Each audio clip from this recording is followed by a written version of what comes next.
मैं अभिसार शेपा। आपकी स्क्रीन पर यह हैं देश की महिला और बाल विकास मंत्री स्मृति ईरानी।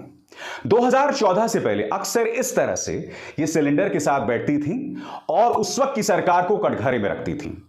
2014 से पहले अक्सर ये महिलाओं के अधिकारों की बात करती थी, मगर 2014 के बाद सब कुछ बदल गया। इनके अंदर जो एक क्रांतिकारी सोच थी वो हमेशा के लिए मर गई। आज मैं आपको बताने वाला हूं कि कांग्रेस की एक नेता नेटा डिसूजा ने इन्हें एक प्लेन के अंदर घेरा और तेल के बढ़ते दामों के बारे में सवाल किया। स्मृति ईरानी ने बहुत ही सहज और शांत अंदाज में उनके सवालों का जवाब दिया। मगर मैं आपको आज यह भी बतलाऊंगा कि आज से कई साल पहले की बात है दोस्तों, किस तरह से जब एक न्यूज चैनल में मैं काम कर रहा था, तब स्मृति ईरानी ने मुझ पर एक इंटरव्यू लेने के लिए, उन्हें कटघरे में रखने के लिए किस तरह से टारगेट किया था। मगर सबसे पहले मैं आपको दिखलाना चाहूंगा कि कांग्रेस की उस नेता ने स्मृति ईरानी को किस तरह से कटघरे में रखा। यह वीडियो देखिए दोस्तों। Happy Bihu without stoves, without gas, with increased Ma'am, rates. please don't lie. Oh, we are lying. Gas is No, you are, 1,000 madam, you are rupees. misappropriating. No, it is. Giving the world. No problem. You have to let everybody know. I will Yes. let everybody know. Yes. But Why like is I the said- rates? Like why- I said, ma'am. Why is the rates of gas? 80 crore people are getting food No. free for 25 No. months. So does that Yes, ma'am, mean? they are delivered by state Does government. that mean that But like I the said, rates ma'am, of it gas? would be lovely if I am not accosted. No one is being accosted. You have, ma'am. No. Filming me without my permission. Oh my also. God! When you are in a position, you're a minister. I'm Everybody. answering, ma'am. Everybody. 1.83 billion. Congress के इस नेता नेटा डिसूजा के इस video को upload करने के बाद मोदी सरकार के जो तमाम न्यूज चैनल्स हैं और उनके तमाम जो गोदी पत्रकार हैं वो अचानक बोलने लग गए कि अरे स्मृति ईरानी की जान को खतरा, स्मृति जी को ऐसे टारगेट नहीं किया जा सकता, ऐसे कोई कैसे सवाल पूछ सकता है, आप ऐसे सवाल बिल्कुल नहीं पूछ सकते, किसी को अधिकार नहीं है। हम सब जानते हैं कि ये सवाल पूछे गए थे एक प्लेन के अंदर।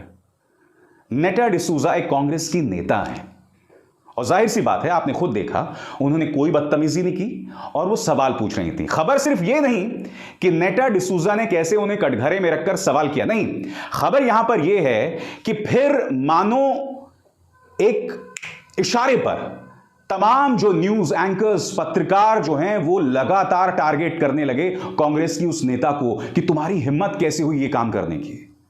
अरे भाई, अगर तुम लोगों ने पेट्रोल और डीजल पर रोज चर्चाएं की होती, 17-18 दिनों में 14 बार पेट्रोल डीजल के दाम बढ़ गए हैं, सीएनजी के दाम बढ़ रहे हैं। इन तमाम जहरीले न्यूज चैनल्स पर क्या आप कभी इन मुद्दों पर डिबेट्स देखते हैं? नहीं, कभी नहीं देखते हैं आप। मगर अगर तुम लोगों ने ये मुद्दों पर इस सरकार से सवाल किया होता, तब किसी कांग्रेस के नेता को ऐसा स्टंट करने की क्या जरूरत थी, मैं आपसे पूछना चाहता हूं। मगर मैं कुछ और कहना चाहता हूं। उस महिला नेत्री ने बहुत ही शालीन अंदाज में सवाल किए और स्मृति जी ने भी बहुत ही सहज अंदाज में जवाब दिए। कोई बदतमीजी कहीं नहीं दिखाई दे रही। अब ये न्यूज चैनल के एंकर्स क्या चाहते हैं कि उस कांग्रेस के नेता पर रासुका लगा दिया जाए, नेशनल सिक्योरिटी एक्ट लगा दिया जाए। यह तस्वीर याद है जब कुणाल कामरा ने अर्नब गोस्वामी को कटघरे में रखा था उसके जहरीले कार्यक्रमों के लिए। कुणाल कामरा पर काफी हद तक, काफी दिनों तक एयरलाइंस में सफर करने पर पाबंदी लगा दी गई थी और यहां पर भी कुणाल कामरा ने किसी हिंसा का इस्तेमाल नहीं किया था। वो सिर्फ सवाल पूछ रहा था एक ऐसे आदमी से जो अपने प्राइम टाइम में अनाप शनाप मुद्दे कवर करता है, जहरीले कार्यक्रम करता है और उससे सवाल होना चाहिए। मगर आपने देखा कि स्मृति जी से जैसे ही उस कांग्रेस नेता ने सवाल किया, तमाम जो गोदी मीडिया के एंकर्स और पत्रकार थे वो काम पर लग गए।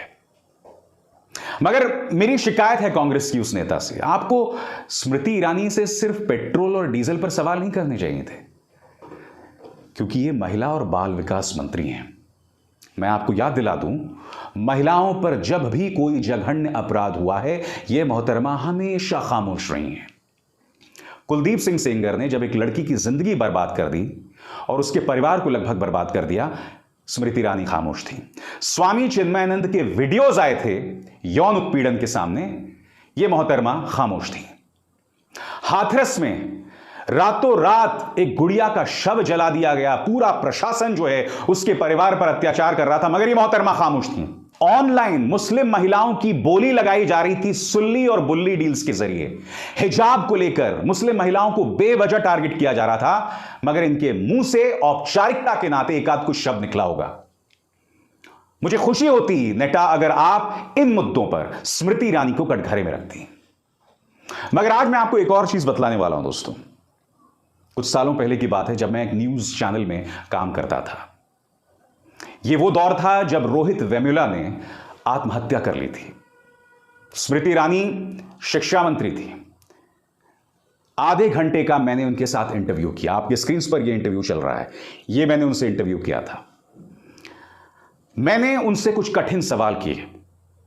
इंटरव्यू खत्म हुआ। उसके बाद अगले दिन स्मृति ईरानी ने मेरे संपादक से यह शिकायत की कि अभिसार शर्मा ने मेरे साथ बदतमीजी की।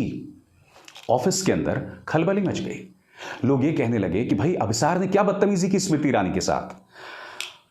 तब वो जो आधे घंटे का इंटरव्यू था दोस्तों, उस आधे घंटे के इंटरव्यू को 5 महिलाओं को दिखाया गया, क्योंकि वो संस्था महिलाओं और उनसे जुड़े मुद्दों के बारे में खासा गंभीर था। तो 5 महिलाएं बैठी उस संस्था की और उन्होंने ध्यान से उस इंटरव्यू को देखा। पूरा इंटरव्यू देखने के बाद उन 5 महिलाओं ने कहा कि भाई इसमें अभिसार ने कहां बदतमीजी की। अभिसार सिर्फ अपने अंदाज में सवाल पूछ रहा था। तो मेरे जो संपादक थे उन्होंने फिर स्मृति ईरानी से बात की कि स्मृति जी क्या बदतमीजी की अभिसार ने आपके साथ। आप जानते हैं स्मृति ने क्या कहा? स्मृति ने कहा कि जब मैं सवालों के जवाब दे रही थी तो अभिसार मेरे सवालों के जवाब में मुस्कुरा रहा था। मेरे मुस्कुराने पर इन्होंने शिकायत कर दी थी मेरे संपादक को। मैं चाहूंगा आप उस इंटरव्यू को देखें। एक बहुत ही रहस्यमय चीज भी हुई थी।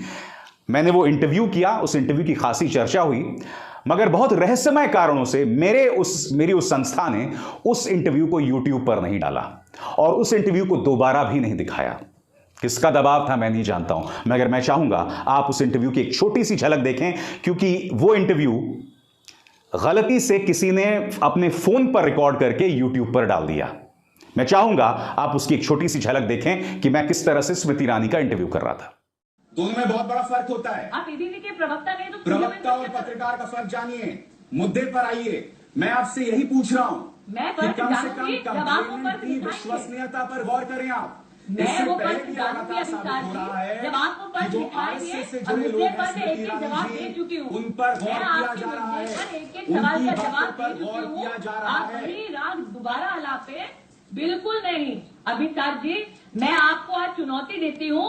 मैं आपको चुनौती देती हूँ अभिसार जी। आज मेरे पास पत्र है सभी राजनीतिक पार्टी के नेताओं का जो किसी न किसी शैक्षिक संस्थान से संबंधित है। मैं अगर वो पत्र आपको दिखा दूं तो क्या आप पत्रकारिता से त्याग दे देंगे? पत्रकारिता की त्याग कहां से आ गई इसमें बात? पर आप इतना बौखला क्यों गई हैं स्मृति ईरानी कि आप पत्रकारिता के त्याग तक पहुंच गई हैं? मैं सवाल आपसे अगर आप कृपया मुझे उसका चुनौती जवाब देते हैं दीजिए। मेरी इंटेग्रिटी पर नहीं, तो आप मैं बौखलाई नहीं हूँ। आप मैं क्यों आपसे बौखला सवाल रहे हैं? पूछ रहा हूं। तो देखा आपने, इतनी सेंसिटिव है स्मृति जी। इन्हें कोई कटघरे में रखे तो इस तरह से हरकत करती हैं। मैं फिर आपसे सवाल पूछना चाहता हूं, क्या स्मृति ईरानी और इस सरकार के मंत्रियों से सवाल नहीं होना चाहिए? और अगर कोई सवाल कर दे तो इतना बड़ा गुनाह, इतनी बड़ी एलर्जी है मैडम को सवालों पर। मैं आपको बतला चुका हूं इन्होंने मेरे साथ क्या किया था, किस तरह का दबाव इन्होंने मेरी उस संस्था पर बनाया था। इनकी और भी ढेरों कहानियां हैं मेरे पास दोस्तों। आज नहीं, किसी और दिन मैं बताऊंगा आपको किसी दिन कि किस तरह से इन्होंने मेरी संस्था और मेरे काम पर लगातार दबाव बनाया, मगर फिर वो एक गलत व्यक्ति से पंगा ले रही थी।